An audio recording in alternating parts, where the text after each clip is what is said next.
ខាងក្រោមនេះគឺជាប្រវត្តិសង្ខេបនៃព្រំដែនរបស់ប្រទេសនៅតំបន់ឥណ្ឌូចិនដែលមានទាំងព្រំដែនប្រទេសក្នុងឥណ្ឌូចិននិងព្រំដែនរវាងឥណ្ឌូចិននិងប្រទេសជាប់របងជាមួយគ្នាដូចជាថៃភូមានិងចិនជាដើមវាជាខ្លឹមសារដើមនៃឯកសារសម្ងាត់មួយច្បាប់នៃភ្នាក់ងារកេងសម្ងាត់ CIA របស់អាមេរិក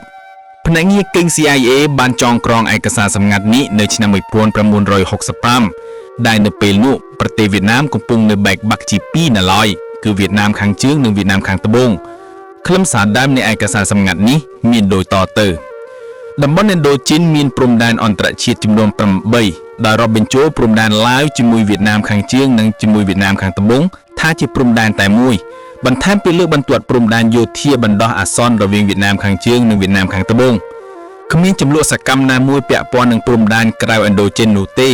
គឺព្រំដែនជាមួយចិនភូមានិងថៃដែលនៅក្នុងនោះភាគច្រើននៃព្រំដែនត្រូវបានកំណត់ព្រំរួចហើយ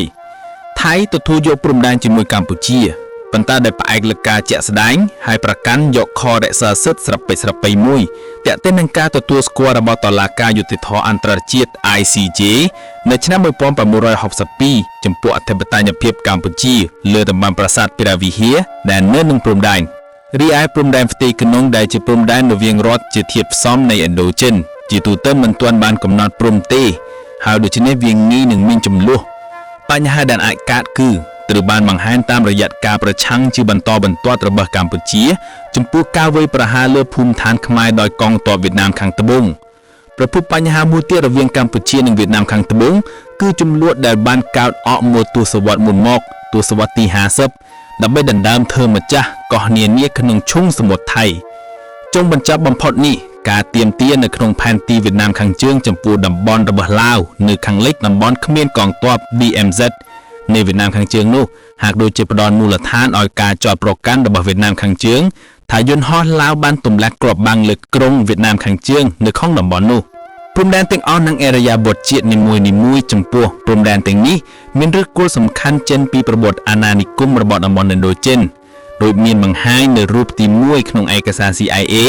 តំបន់ឥណ្ឌូចិននៅចុងសតវត្សទី17ផ្សំទៅដោយអាណាចក្រកម្ពុជាខ្មែរដែលកំពុងធ្លាក់ខ្លួនឡាវផ្នែកនៃសល់នៃនគរចម្ប៉ានិងអាណាចក្រតុងគិននិងអាណាចក្រកូសាំងស៊ីនដែលដាច់ពីគ្នា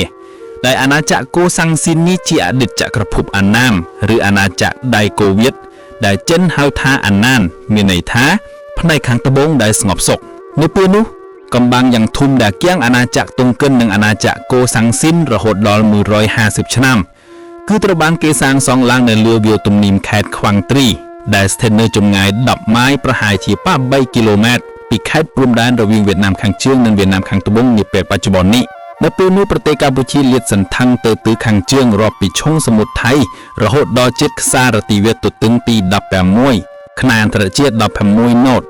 ដែលស្ថិតនៅម្ដុំខេត្តរយអែតរបស់ថៃនៅពេលបច្ចុប្បន្ននិងកណ្ដាលភាគនៅទីនៃឡាយបច្ចុប្បន្នដែលស្ថិតនៅខាងលិចទន្លេមេគង្គក៏ដូចជាខេត្តសេដូននិងខេត្តអាតពឺដែលស្ថិតនៅខាងកើតទន្លេមេគង្គនៅភាគកើតអាណាចក្រកម្ពុជាបានលាតសន្ធឹងចូលជ្រៅទៅក្នុងវៀតណាមខាងត្បូងបច្ចុប្បន្ននេះការទាមទារដែនគោកបច្ចុប្បន្ននៃកម្ពុជាតទៅនឹងវៀតណាមខាងត្បូងគឺផ្អែកលើការលាតសន្ធឹងជាប្រវត្តិសាស្ត្របែបនេះរបស់អាណាចក្រខ្មែរលើពីនេះទៅទៀតវត្តមានរបស់ជនជាតិខ្មែរក្រមចំនួនច្រើននៅវៀតណាមខាងត្បូងដែលជាកត្តាធ្វើឲ្យទំនាក់ទំនងកម្ពុជាវៀតណាមស្មុគស្មាញគឺមានដើមតងចេញពីសម័យនោះឯងត្រង់ដល់ដើមសតវត្សទី19អាទាប្រគេអាណាមបានបង្រួមបង្ទ្រមតុងកិននិងអាណាមជាមួយប្រទេសតែមួយដែលលាតសន្ធឹងទៅដល់ដីសណ្ដាក់ទន្លេមេគង្គដែលក្នុងនោះប្រជាជនខ្មែរត្រូវបង្ខំចាក់ចេញនៅចុងសតវត្សទី19បារាំងដែលជាប្រទេសមានចំណាប់អារម្មណ៍លើឥណ្ឌូចិនតាំងពីការមកដល់របបបេសញ្ញសាសនាបារាំងនៅដើមសតវត្សទី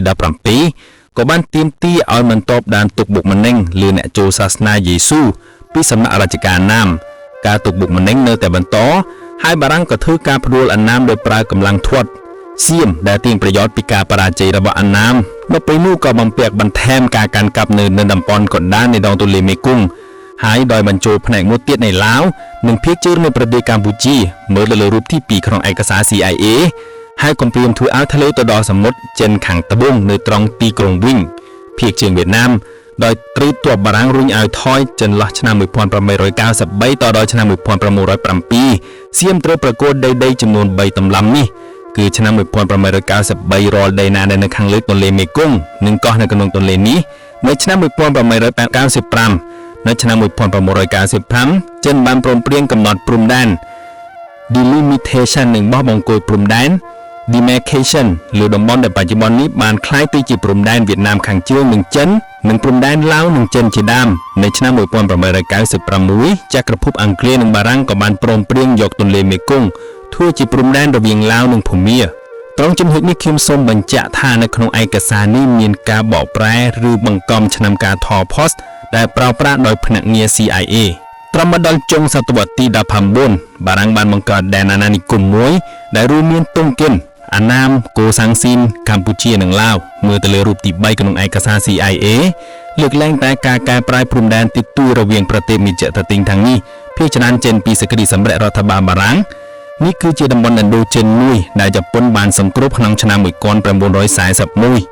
រដ្ឋបាលជប៉ុននៅចុងឆ្នាំ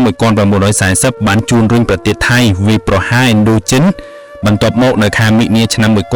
1941ក៏ធ្វើតែជាអ្នកស្របស្រួលចំនួនដែលធ្វើឲ្យថៃទទួលបានដឹកដីពីឡាវមិនកម្ពុជាមើលទៅលើរូបទី4ក្នុងឯកសារ CIA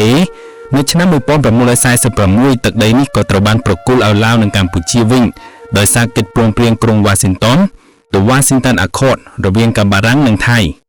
មិនមានការផ្លាស់ប្ដូរព្រំដែនក្រៅឥណ្ឌូចិនផិនកើតឡើងពីកិច្ចព្រមព្រៀងនេះក្រៅតែសេចក្តីសម្រេចរបស់តុលាការយុត្តិធម៌អន្តរជាតិនៅឆ្នាំ1962ចំពោះដំណើរប្រាសាទព្រះវិហារនៅនឹងព្រំដែនIndochina has 8 international boundaries, including the Laotian boundary with North Vietnam and South Vietnam as a single boundary,